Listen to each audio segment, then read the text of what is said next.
When we choose somewhere new to live, we want people we care about to come and see it. We want them to see our paint, pillow, and pattern choices, the village, the baker we use, the way we organize our books, our closet with clear containers and labels proud. We want them to get closer to us by seeing us in context. It's kind of narcissistic. Maybe they'll understand us better. Maybe they'll be impressed. Maybe they'll want to move here too. The most important people, of course, are our friends, our siblings, and maybe most of all, our parents. I guess it's a signal that we've made it. We've made choices. We've made a home. Maybe they can worry about us less. Maybe they'll see us as adults. Maybe they'll tell everyone at Temple. This past Sunday would have been my dad's 86th birthday. We lost him this past summer. This episode is in his honor. Dad and Mom visited us a few times since Brian and I moved here. He liked it. The restaurants, the farms, being near Bard College. But what he really, really wanted from me, the thing that would have brought him back, I think, far more often, was something all parents, I expect, dream of for their children. And the one thing I still have absolutely failed at getting: air conditioning.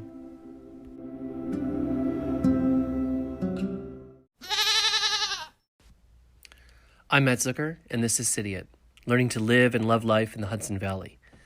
Episode 14, The Most Important Visitors. I think you want anyone coming to see you, whether it's parents, siblings, friends, or folks you're recruiting, to have a memorable visit.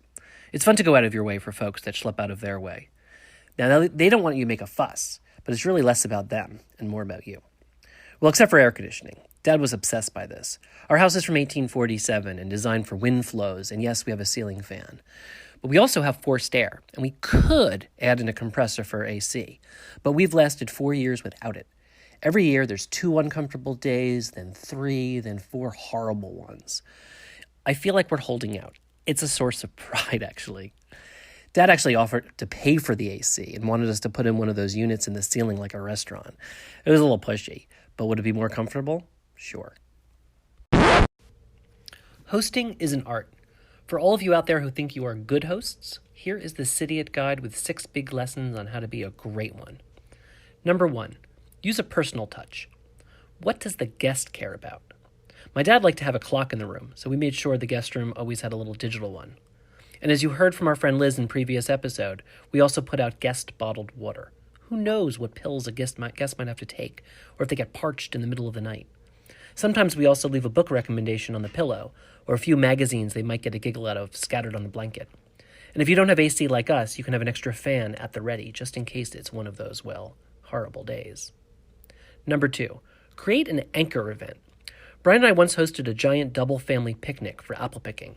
We rented chairs and tables and had sandwiches catered and quiches custom made. The main event was an orchard, pick your own, around the block. Other weekends we might organize around a show, or the Sheep and Wool Festival, or a friend's party, or visit Alana, or maybe one day we'll take someone to the pet sanctuary. One event you might want to get yourself invited to is in the spring. It's when the town of Red Hook hosts car soccer on a giant field off Route 9. A giant soccer ball is kicked around by demolition cars, and the goalies are all excavators. The whole town turns out. It will be imprinted in your memory for years to come. Number 3, include the outdoors.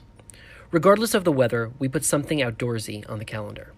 Even during New Year's weekend when Liz was visiting, we got ourselves up in the morning and took the dogs to Burger Hill for a short hike. It was beautiful, and we bumped into all sorts of people doing the very same thing.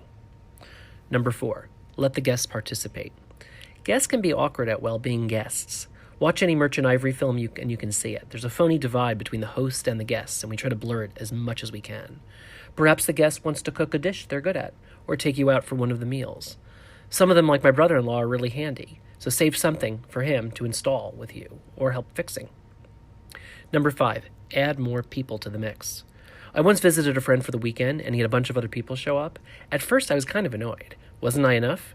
But then I realized he was mixing social worlds, and people like that. The thing he didn't do, that Brian and I have learned to always do, is warn the person coming you're taking them to a friend's, or people will be dropping by.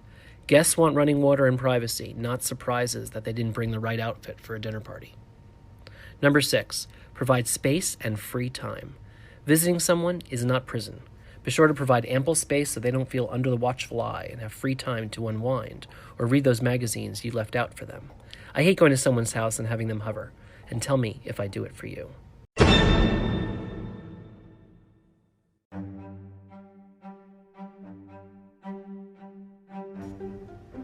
What we all hope for with our favorite guests is that maybe it will become a regular thing, seasonal, annual, or a certain holiday weekend. Kind of an On Golden Pond, but with more Jane Fonda and less drama. I'm glad my dad got to see and experience our life up here. Choosing to move to farmland was not expected for me, raised in the Jersey suburbs and 25 years in Manhattan advertising. When we bought the house, of course, he insisted on a housewarming gift. This was before air conditioning would become a thing. I showed him a beautiful, slick dining set Brian and I liked from Design Within Reach. I said, well, it's kind of expensive, Dad. Do you want to do the table or the server? He said what he would always say, both.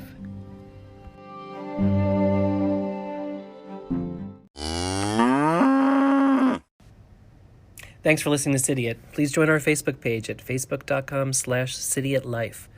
Rate us and comment in the Apple Podcast Store. It helps people find us. Come visit.